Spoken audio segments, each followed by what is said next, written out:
चलिए, तो पिछली कक्षा में हमने देखा था सरगुजा जिले के बारे में, है ना। तो यहां से हम कनेक्ट करने की कोशिश करते हैं, ठीक है।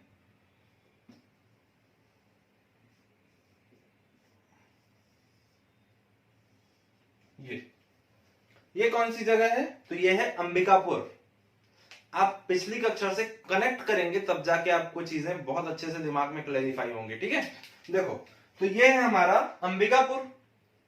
अंबिकापुर से एक नेशनल हाईवे हमने पढ़ा था पिछली कक्षा में, ऊपर की ओर जाती है। तो कौन सी नेशनल हाईवे थी? National highway number 243। तो इस तरीके से ये पूरा क्रॉस करती है और क्रॉस करके फिर उत्तर प्रदेश को जाती है।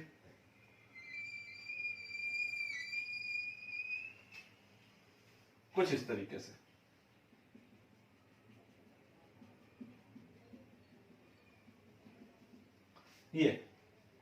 ये कौन सी नेशनल हाईवे है? तो ये है नेशनल हाईवे नंबर 343, ठीक। इसके बॉर्डर्स की बात करें हम, इंटर स्टेट बॉर्डर की, तो देखो इधर है पूरा का पूरा एमपी, ठीक। उसके बाद थोड़ा सा यहां पर हमको पड़ेगा क्या? यूपी, और बाकी पूरा रेस्ट एरिया वो पड़ेगा हमको झारखंड, ठीक। इतनी चीजें क्लियर हुई। देखो कुछ इस तरीके से मैं आपको बना के यहां पर बताता हूं, तब चीजें आप क्लियर कर पाएंगे। कोरिया, सूरजपुर, बलरामपुर, जशपुर, सॉरी सरगुजा, जशपुर, बलरामपुर, ठीक। हमने देखा है यहां पर है एमपी, ठीक। यहां पर यूपी और शेष भाग है झारखंड, और इधर से इसको टच कर रहा है कौन सा? जशपुर। इधर से टच कर रहा है सरगुजा, इधर से टच कर रहा है सूरजपुर। अर्थात 3 जिलों और 3 राज्यों से घिरा हुआ है हमारा बलरामपुर जिला। इसके पहले हमने कौन से और जिले के बारे में पढ़ा था कि वो भी 3 राज्यों को टच करता है? याद कीजिए, तो वो था बस्तर संभाग में छत्तीसगढ़ का सबसे दक्षिणतम जिला सुकमा। वो 3 राज्यों को टच करता है। कौन कौन से राज्य को? आंध्र प्रदेश, तेलंगाना और उड़ीसा, ठीक है। तो इस तरीके से जो हमारा बलरामपुर जिला है वो बनता है। अब इसमें एक एक जगह हम प्लॉट करते हैं और उनके बारे में जानते जाते हैं, ठीक है। तो देखो, जैसे ही आप अंबिकापुर से निकलेंगे, बढ़िया एक गाड़ी में बैठे हैं आप और बढ़िया जा रहे हैं, ठीक है। निकलेंगे तो आपको सबसे पहले पड़ेगा एक जगह जिसका नाम है राजपुर। राजपुर से थोड़ा आगे जाएंगे नेशनल हाईवे नंबर 243 पे, तो आपको पड़ेगा डिस्ट्रिक्ट हेडक्वार्टर बलरामपुर, ठीक। और लास्ट में आपको इसमें पड़ेगा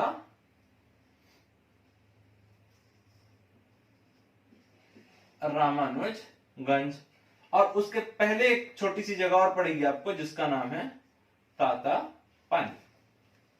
4 जगह याद कीजिए। आप अंबिकापुर से निकले हैं बढ़िया ड्राइव करते हुए, लॉन्ग ड्राइव पे जा रहे हैं, साथ में कौन है वो आप स्वयं जानिए। तो मस्त लॉन्ग ड्राइव में निकले हैं अपन, कहां से? अंबिकापुर से, नेशनल हाईवे नंबर 243 में। सबसे पहले हमको रास्ते में पड़ेगा राजपुर। राजपुर जैसे ही आप क्रॉस करते हैं आपको पड़ेगा बलरामपुर, और बलरामपुर से बढ़िया तातापानी में गर्म पानी का फव्वारा देखते हुए हम आगे निकलेंगे तो हमको पड़ेगा रामानुजगंज। और यही रामानुजगंज है जहां से फिर आगे जाने पर कुछ दूरी के बाद उत्तर प्रदेश की सीमा शुरू होती है, ठीक। याद रखेंगे, केवल बलरामपुर जिला नहीं है ये, इसे बलरामपुर रामानुजगंज जिला कहा जाता है। अर्थात ये दोनों संयुक्त डिस्ट्रिक्ट हेडक्वार्टर्स हैं। और जैसे संयुक्त जिले क्या होते हैं? देखिए, जिले के जो कार्यालय हैं, कुछ कार्यालय यहां होंगे, कुछ कार्यालय यहां होंगे, इन दोनों को संयुक्त रूप से जिला माना जाता है। कभी भी बलरामपुर जिला ऐसा आपको शासकीय जो रिकॉर्ड है उनमें लिखा नहीं मिलेगा, उसमें बलरामपुर रामानुजगंज जिला ऐसा लिखा हुआ होता है, ठीक है। जैसे अभी रिसेंट में घोषणा हुई है 4 अलग अलग जिलों की। अभी तो पहले उनके लिए उनकी परिसीमा तय होगी, परिसीमन होगा उनका, उसके बाद जिले डिसाइड होंगे, तब जाके हम उनको पढ़ेंगे। लेकिन देखिए अभी कैसे कैसे जिला घोषित किया गया है। शक्ति सेपरेट जिला है, मनेन्द्रगढ़ सेपरेट जिला है। वहीं पर आपका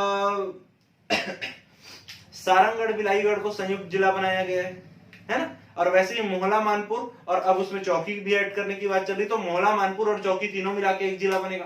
तो इस तरीके से ये सब संयुक्त जिला मुख्यालय की श्रेणी में आते हैं, ठीक है। तो हम कहा थे, देखो राजपुर, बलरामपुर, तातापानी और रामानुजगंज, इतनी सारी चीजें हमने देखी। अब देखो यहां पर आप एक और जगह देखिए, ये है शंकरगढ़, और यहां पर आप एक और जगह ले लीजिए, ये है कुसमी, ठीक है, शंकरगढ़ और कुसमी। अब देखिए राजपुर, देखो मैं बार बार इसलिए बोल रहा हूं ताकि आपको ये वीडियो देखते समय ही चीजें याद हो जाए, है ना। तो उस प्रोस्पेक्ट से ही पढ़ना आप, राजपुर, बलरामपुर, तातापानी, रामानुजगंज, इधर आ जाएगा शंकरगढ़ और इधर कुसमी, ठीक। इस तरीके से ये 7 जगह हमने देख लिए, ठीक, 6 जगह देख लिए, सॉरी, ठीक है। इतनी चीजें क्लियर हुई। अब देखो यहां पर एक और जगह आप देखेंगे, ये है वाड्रफ नगर, वाड्रफ नगर, वाड्रफ नगर, ठीक। अब यहीं से इतने ही जगहों में हमारा निकल के आता है क्या, तहसील। कितने तहसील हैं बलरामपुर जिले में, देखिए कितने जिले काउंट कीजिए, राजपुर, बलरामपुर, ये वाला निशान जहां जहां दिखेगा आपको वो तहसील है, ठीक है। तो राजपुर, बलरामपुर, रामानुजगंज, 3 तहसील हुए, 2 इधर, 1 इधर, टोटल 6 तहसील है यहां पर, 6 तहसील। कौन कौन से, तो देखो राजपुर है, फिर बलरामपुर है, तातापानी नहीं है उसको छोड़ दीजिए, फिर रामानुजगंज है, इधर के 2 तहसील शंकरगढ़ और कुसमी, और इधर एक तहसील कौन सा, वाड्रफ नगर। इस तरीके से 6 हमारे पास यहां पर तहसील हैं, ठीक। कहां पर, बलरामपुर जिले में। थोड़ी सी भौगोलिक स्थिति की अगर हम बात करें तो देखते हैं, यहां पे आपको एक पाट प्रदेश पड़ेगा, ये वाला जो एरिया है, और ये है आपका सामरी पाट, ठीक। यहां ऊपर में आपको पड़ेगा, थोड़ा सा सामरी पाट से थोड़ा ऊपर जाएंगे तो यहां पर आपको पड़ेगा क्या, जमीर पाट। इधर वाले एरिया में आपको पड़ेगा क्या, लहसुन पाट। और इधर नीचे इधर वाले एरिया में यहां पड़ेगा आपको जारंग पाट। बेसिकली छत्तीसगढ़ के 6 फेमस पाट हैं, सामरी पाट, जमीर पाट, लहसुन पाट, जारंग पाट। इसके बाद जशपुर पाट और पंडरा पाट, ये 2 और पड़ते हैं जो कि जशपुर जिले में पड़ते हैं। भैया अब यहाँ पर आप लोगों को दिमाग में आ रहा होगा ना कि ये पाट कौन सी चिड़िया का नाम है, पाट क्या होता है भाई। देखो उसी चीज पे आ रहा हूं मैं, देखो चलो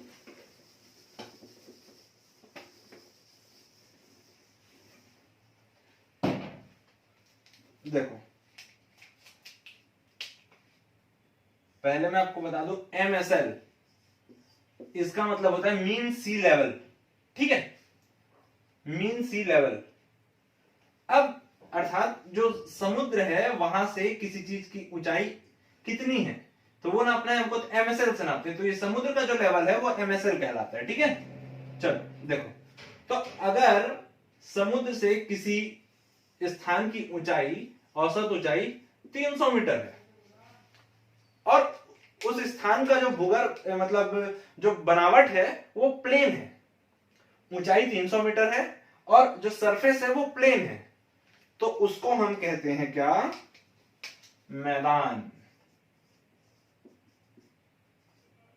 मैदान, ठीक। यहीं पर अगर ऊंचाई जो है वो हो जाती है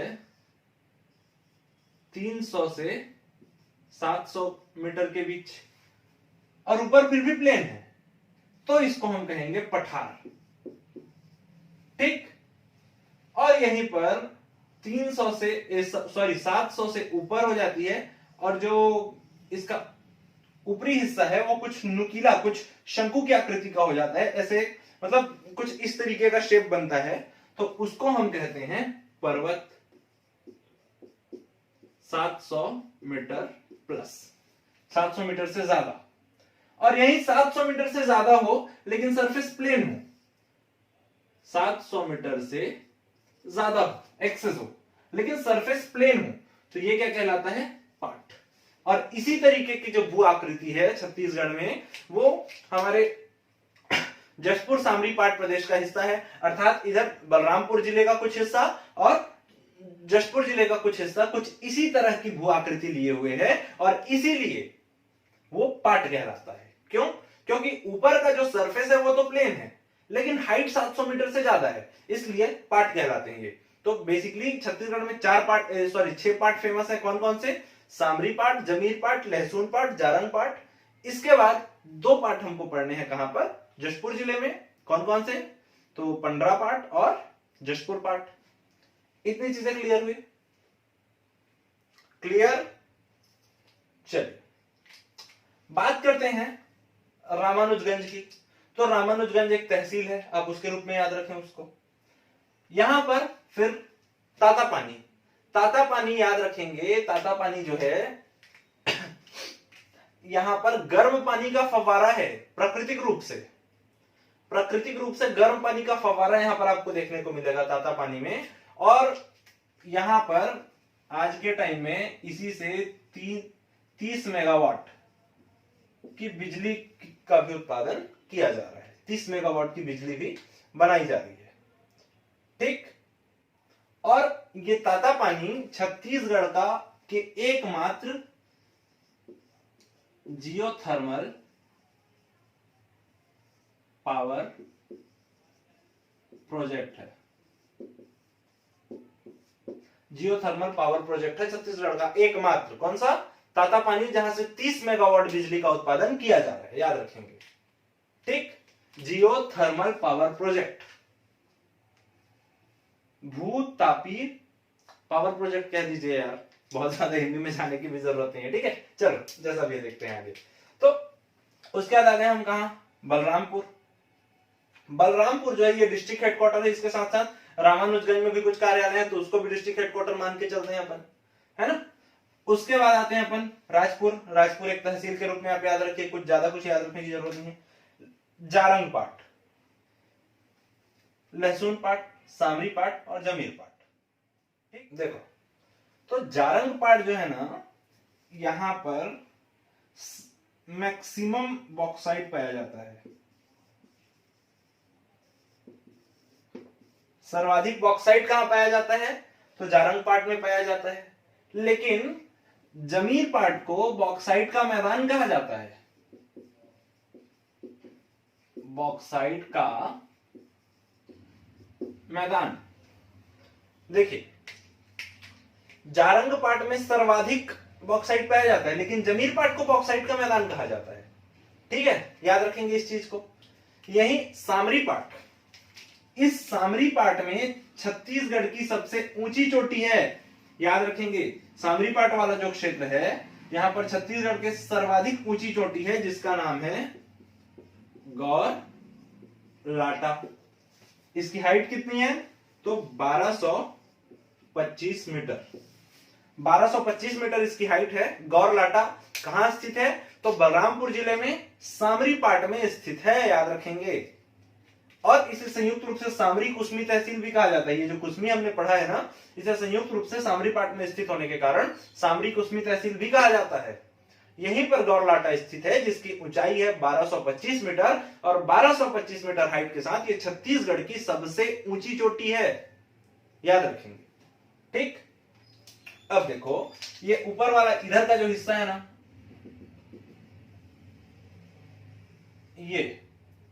ये है सेमरसोत वाइल्ड लाइफ सेंचुरी। यहां पे लिख देता हूं मैं, सेमरसोत वन्यजीव अभ्यारण्य।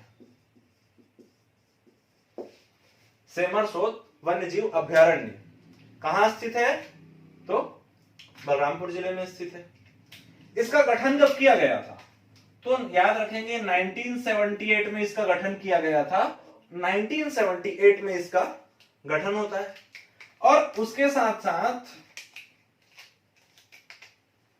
430 स्क्वायर किलोमीटर, 430 वर्ग किलोमीटर के दायरे में फैला हुआ है हमारा सेमरसोत अभ्यारण्य। और यह सेमरसोत अभ्यारण्य जो है ये थोड़ा सा इसका भाग झारखंड को भी टच करता है, याद रखेंगे। तो सेमरसोत अभ्यारण्य 1978 में गठन, और एरिया कितना है इसका, क्षेत्रफल कितना है, तो 430 वर्ग किलोमीटर, 430 स्क्वायर किलोमीटर। ठीक, इतनी बातें याद हुई, क्लियर हुई इतनी सारी चीजें। देखो नीचे इसके कौन सा जिला है, तो इसके नीचे में है जशपुर जिला, और जशपुर जिला में जब हम आगे पढ़ेंगे तो आपको बताऊंगा मैं, बगीचा तहसील है एक, बगीचा तहसील, और उस बगीचा तहसील में बखोना चोटी है, बखोना चोटी।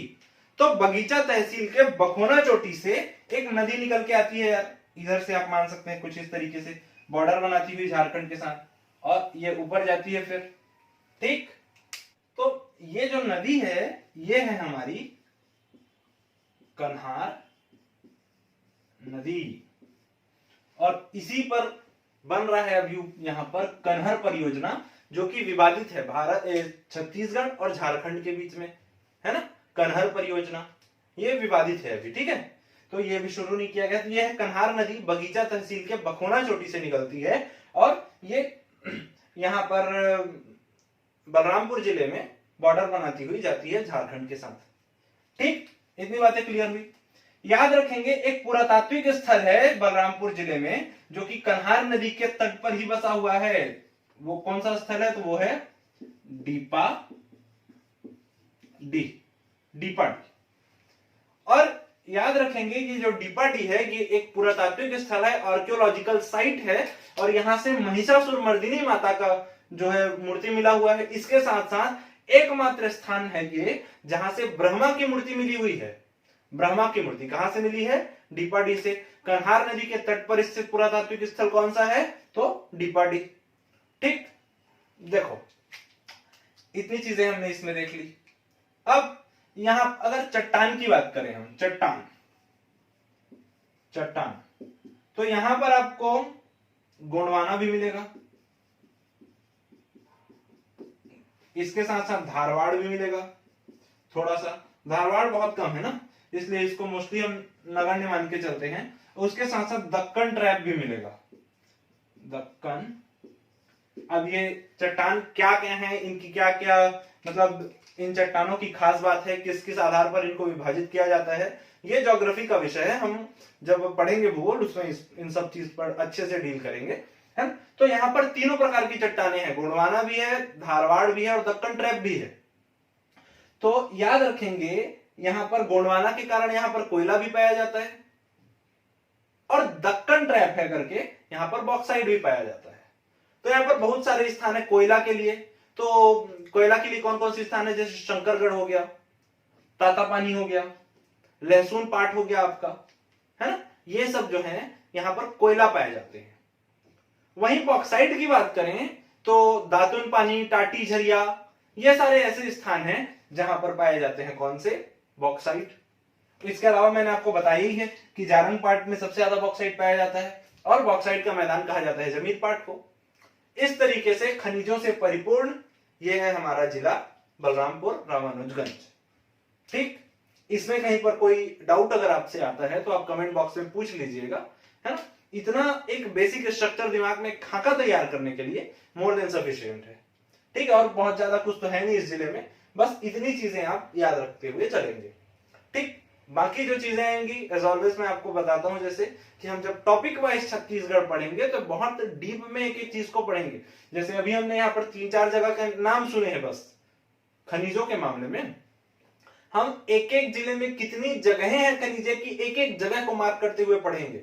लेकिन सब कुछ अभी मैं अगर आपको बता दूंगा तो वो चीजें सीधे पार निकलेंगी आपके, कोई मतलब नहीं है। बहुत सारी चीजें एक क्लास में पढ़ने से अच्छा है हम ज्यादा क्लासेस लें और कम कम थोड़े थोड़े में पढ़ें, तो उससे चीजें कम से कम दिमाग में तो बैठेंगी। क्योंकि अल्टीमेटली आपके नोट्स में कितना है वो मैटर नहीं करता, आपके दिमाग में कितना है वो मैटर करता है।